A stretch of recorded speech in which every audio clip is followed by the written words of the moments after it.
Assalamualaikum warahmatullahi wabarakatuh. Sahabat nasihat hikmah yang dirahmati Allah.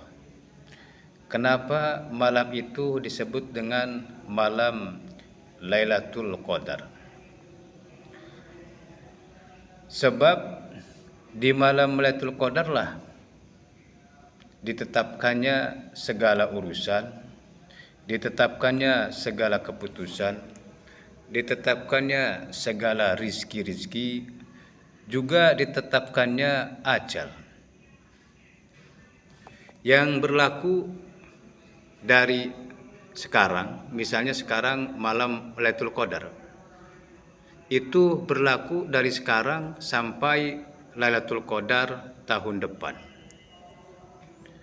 Sahabat nasihat hikmah yang dirahmati Allah. Jadi intinya Lailatul Qadar itu adalah menetapkan segala urusan-urusan, menetapkan segala keputusan-keputusan, menetapkan segala rizki, menetapkan ajal yang berlaku dalam satu tahun. Dan semua itu berlaku kepada semua hamba Allah. Sahabat nasihat hikmah yang dirahmati Allah.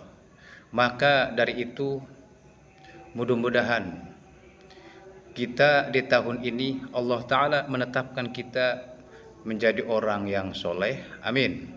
Dan mudah-mudahan Allah Ta'ala menetapkan kepada kita diberi rizki yang barokah.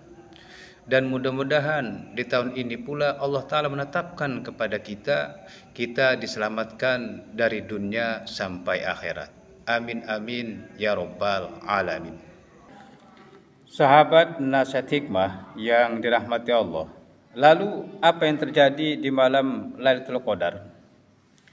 Nabi kita Nabi Muhammad SAW beliau mengatakan, A'udzu billahi minasyaitonir rajim. Bismillahirrahmanirrahim. Wa abwabus samawati maftuhatun fi Lailatul Qadri. Pada malam Lailatul Qadar pintu-pintu langit dibuka.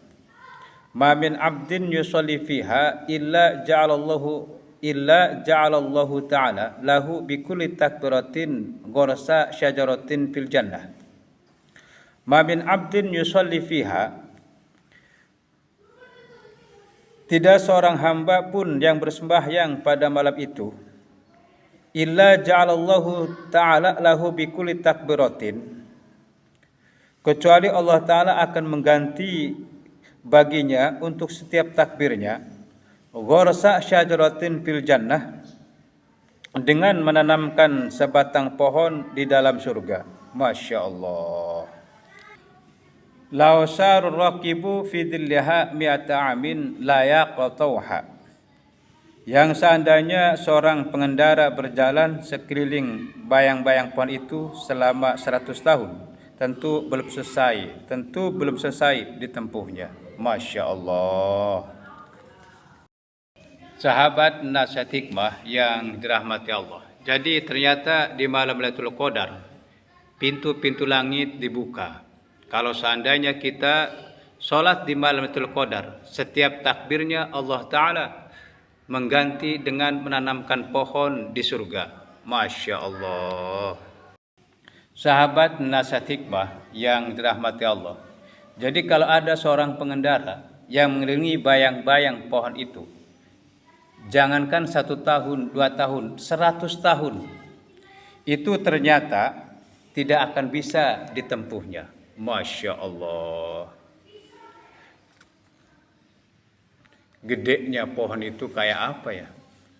Mengelilingi selama 100 tahun saja itu nggak bisa ditempuh. Masya Allah. Luar biasa. Wa bikulli raqatin baitan fil jannah. Dan Allah Ta'ala menggantikan di setiap rakaatnya dengan sebuah rumah fil jannah di dalam surga. Yang mana rumah tersebut terbuat dari min durrin, ya, terbuat dari berlian. Wa yaqutin, dan yakut, wa zabarjadin, dan jabarjad, wa lu'lu'in, dan mutiara. Masya Allah. Sahabat nasihat hikmah yang dirahmati Allah. Coba bayangin kalau kita di malam Lailatul Qadar sholatnya 10 rakaat atau 20 rakaat. Tentunya kita banyak mendapatkan rumah.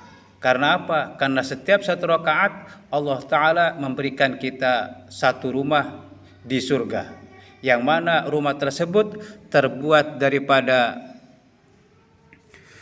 berlian, intan yakut, jabarjad, dan mutiara. Masya Allah. Wa bikulli ayatin min qiraatihi fi sholati tajan fil jannah. Dan di setiap ayat yang dibacanya di dalam sholat, Allah Ta'ala menggantikannya dengan mahkota fil jannah, di dalam surga. Masya Allah. Wa bikulli jalsatin darajatan min darajatil jannah. Dan untuk setiap duduk diganti dengan sebuah derajat di antara derajat-derajat surga. Masya Allah. Wa bikulli taslimatin hullatun min hulalil jannah. Dan untuk setiap salam diganti dengan seperangkat perhiasan di antara perhiasan-perhiasan surga. Masya Allah. Sahabat nasihat hikmah yang dirahmati Allah. Jadi ternyata pada malam Lailatul Qadar itu pintu-pintu langit dibuka. Dan alangkah beruntungnya orang yang bisa sholat di malam Lailatul Qadar. Karena apa? Karena di setiap takbirnya itu Allah Ta'ala menggantikannya dengan menanamkan sebuah pohon di surga. Masya Allah. Dan di setiap rakaatnya Allah Ta'ala memberikan sebuah rumah di surga. Dan di setiap ayat yang dibaca di dalam sholatnya, ternyata Allah Ta'ala memberinya sebuah mahkota di surga. Dan di setiap duduknya Allah Ta'ala memberikan derajat dari derajat-derajat surga. Masya Allah. Dan di setiap salam Allah Ta'ala memberikan sebuah perhiasan dari perhiasan-perhiasan surga. Masya Allah. Sahabat nasihat hikmah yang dirahmati Allah.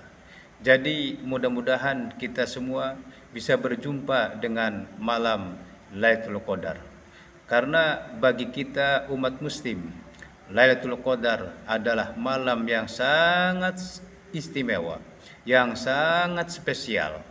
Amin amin ya rabbal alamin. Sahabat nasihat hikmah yang dirahmati Allah, mungkin itu saja yang bisa saya sampaikan. Apabila ada kesalahan dan kekurangan dari apa yang saya sampaikan, saya mohon maaf dan mohon maklum. Akhirul kalam. Wassalamualaikum warahmatullahi wabarakatuh.